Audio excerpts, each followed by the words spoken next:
गोसो सोलायनायखौ एसेबां इ समाव फरायबाय थानाय समाव इम्परटेन्ट सानाखैमोन बाट माइ खामला गायनानै गोसोम गोसोम जालायनायखौ नुनानै आं बिराद भाबियोमोन आरो भगबान मोजां फरायनानै लायाबाथ' देनां बेबायदि बिराद खस्थ' खालामनांगोनहाय आं मावना जानो हानाय नङाहाय होननानै आं फरायखायोमोन आरो हाय लोगोफोर नोंथांमोनखौ आंनि गुबुन मोनसे गोदान भिडिअ फिन खेबसेबाव आंनि गोसो गोरबोनिफ्राय बरायहरना लाग्रोनाय थाबाय आरो बुथेथे महरखौ लानानै ओमफ्राय आसा खालामो नोंथांमोनाबो दिनै आंनि भिडिअखौ जोबजासिम नायना होलांगोन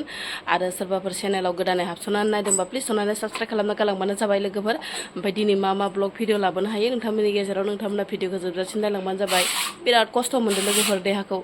माने फिसा जालाय बिमा जालाय फिसा जालाय बिमा जालाय माने बारदेरलागासिनो दङ लोगोफोर बेमारा बारदेरग्रा बेमारा लोगोफोर नोंथांमोनाथ' मिथिखागौ बारदेरग्रा बेराम होनबाथाय बे गगायानो आरोना गगाया बारदेरोलै दै लोगोफोर आं हले बारदेरग्रा बेमारसो बुंसिगोन बे गगाखौ मानो होनबाथाय फार्स्टआवनो जाबाय बाबु गेदेरा जाबाय बेहाबो माने सप्तासे स्कुल खथि ओमफ्राय लोगोसे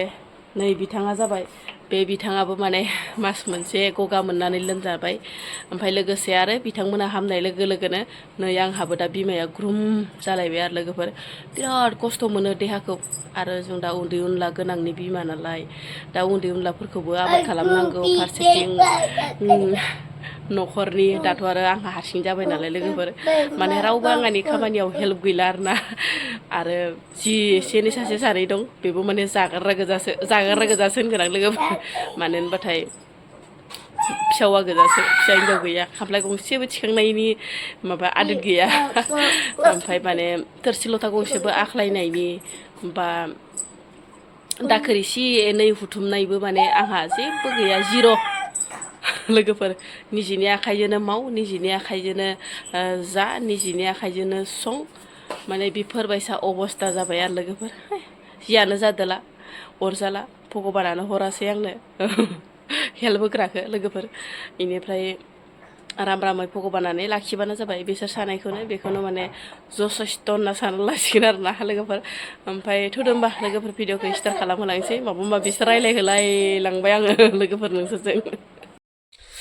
मैया बेसर फोराननायाबो रानस्लाबासै माने सानसेयाव राना आरो होननानै मानसिफ्रा बुंनायखाय माने साननै सानथाम होबासो मोजाङै माने मा होनो थाव सिफायनायाव मोजां जायो आरो होननायखाय माने दिनै सानसे फोरानबावबाय आरो दिनै माने बोथोरानो दुंस्लिउ स्लिउ बारा सान्दुं गैया मैयासो जि रांखिनथारमोन दिनै एसे नर्मेलथार अब्लाबो माने गुदुं जास्रोस्थो होननानै देहरना होबाय आं थौबाबाथ' मा नागिरदों नङाबा थौ ओंख्रिफोरखौनो माखौ संबा मा खहाबगोन मा जाबाथाय मा गोजोनगोन माने सानसेनि उदैखौ माबोरै थगायनो हागोन ओरै होननानै सानो आरोना ओमफ्राय आङो लोगोफोर मा संगोन मा सङा ओमफ्राय नै दालि केसारिखौनो ज्राव सोमना लाबाय आं लोगोफोर दालि केसारि खारदै संनोसै माने दालियाबो न'निनो जिखुनु माने टेनसन गैया आरो जानायाव ओमफ्राय लोगोफोर बेखौनो माने खारदै संनानै जानोसै आं दिनै बिराद मा जागोन मा मागोन देहाखौनो माने बोरैबा लैथो आरो माजों खुहाबगोन माजों खुहाबा ओरै जायो आरोना संहोलांसै र' खांखिलर मोनसे फ्राय एवबाय लोगोफोर बेनिफ्राय माने एसे खामथाबस्रोलायलांबाय आरो नै आंना बेटाखौ माने बुरखायनायावनो जाया आरो बिसोरजोंबाथाय माने ना लोगोफोर संनाय खावनायाव गावसोरखौ बुरखायनांगौबाथाय माबा नङा जाखागोनानोखा ओमफ्राय नै लोगोफोर खामफ्लाय खुमफ्लायबाबो जानांगोन आरो उपाय गैया लोगोफोर ओमफ्राय मोनबायबो आरोना ओमफ्राय माने बानलु उननायखौ एसे गारलाना हरबाय आं जासिगोनहाय खामथाबलाय लांबाय नै हाइजें बिलाइ गांनैसो खानानै हैनोसै मोदोमफ्रु मोदोमलायथोसै आंना खारदै ओंख्रिया ओजोंहाय नै बानलु सिब्रुआबो देरख'नो हाया अखा गैया नालाय माने बानलुफोराबो ओमफ्राय लोगोसे नै फान्थाव फुलि माखाबो गायस्लायनो मोनाखै अखा गैयिनि थाखाय बोराया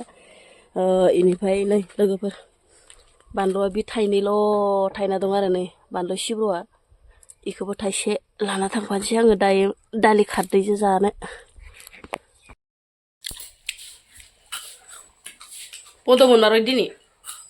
मोनबारबाय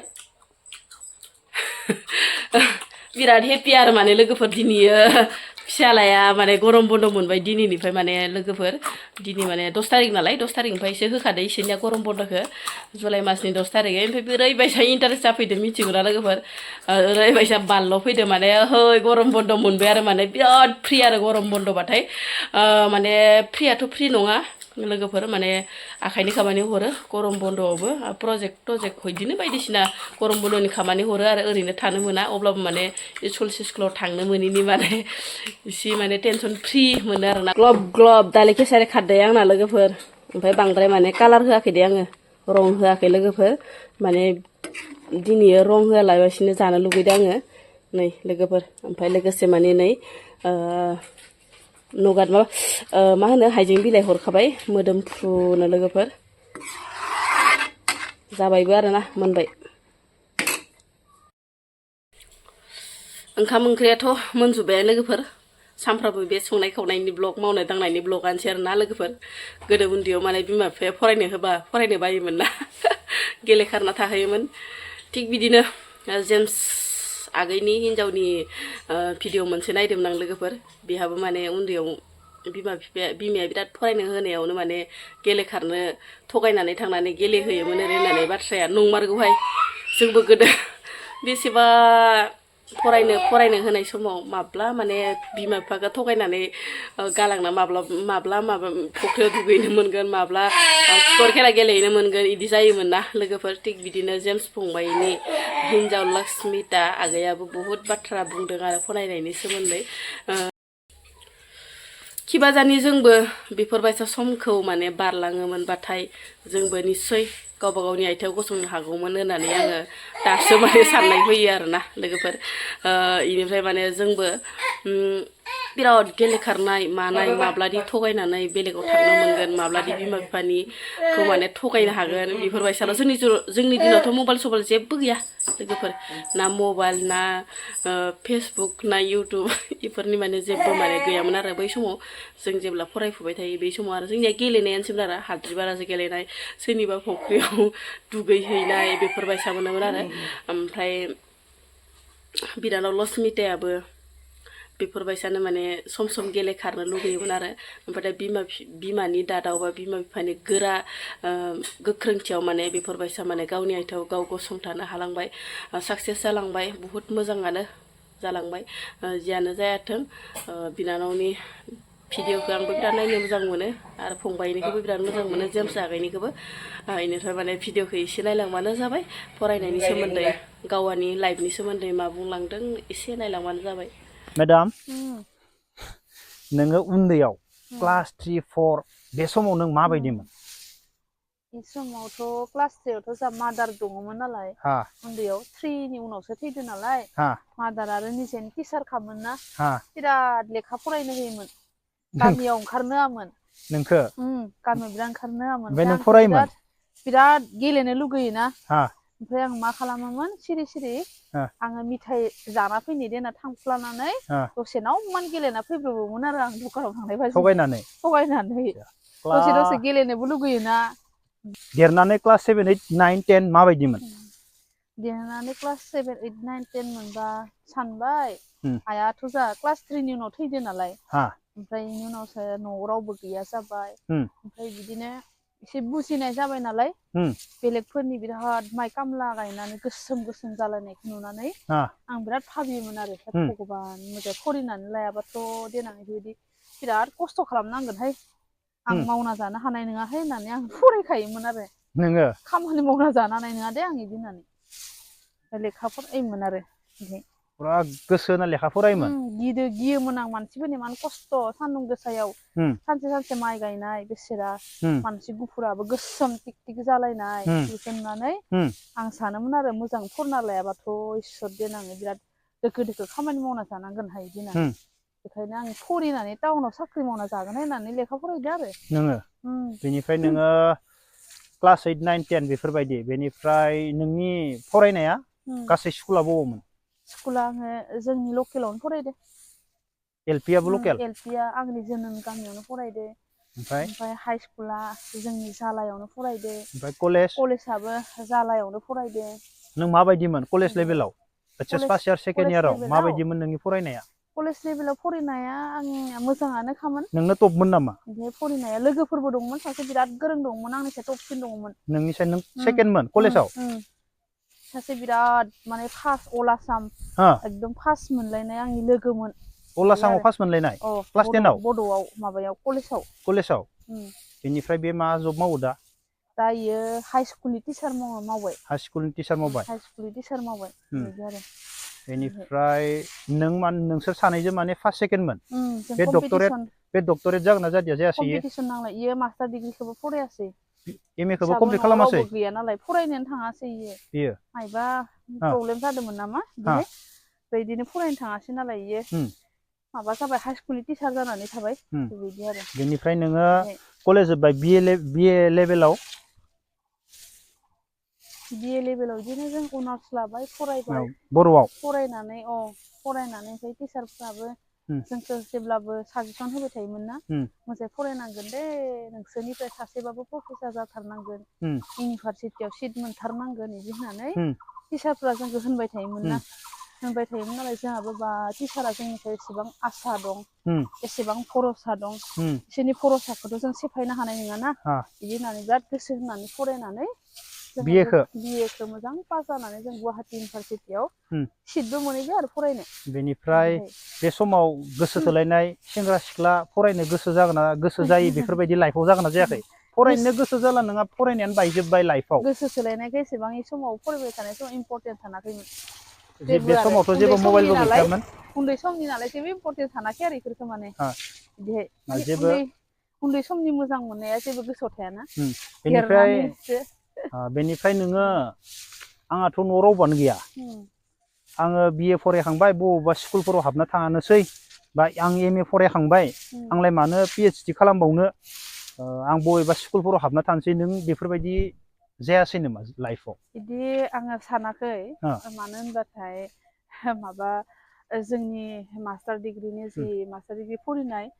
फरायनाया मेदामा जोंखौ बिराद मोजां बुजायबाय थायोमोन आरो बिदि गुवाहाटि इउनिभारसिटि जोंनि जि मेदाम बे मेदामा जोंखौ जेब्लाबो बुजायबाय थायोमोन ना जेनेबा जोङो एम ए खौल'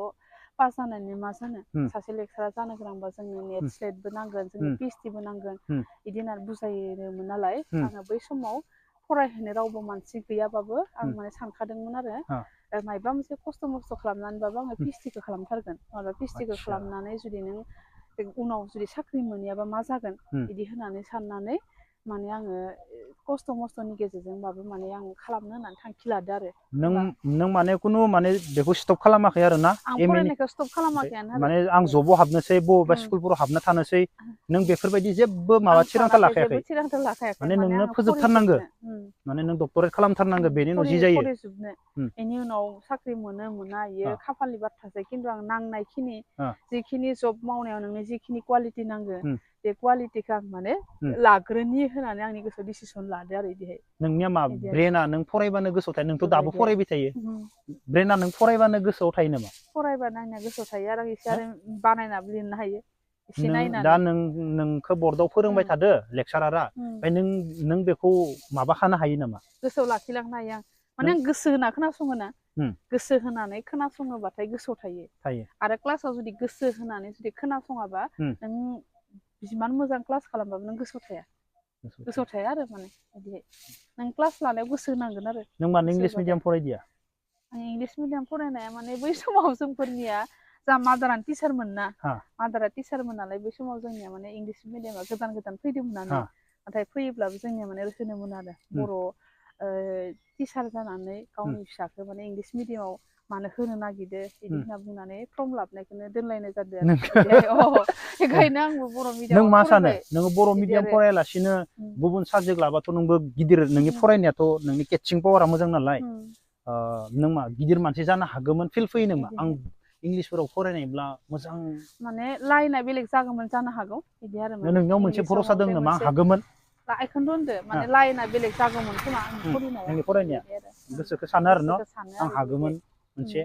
बेलेग लाइनखि थांगौमोन आरो खिजानि बेलेगफोर मोजां साननाय हनायफ्रा माने बेलेग जागौमोन खोमा आरो मोजां फरायथारनो मोननायब्लाना इंलिस मिडियामाव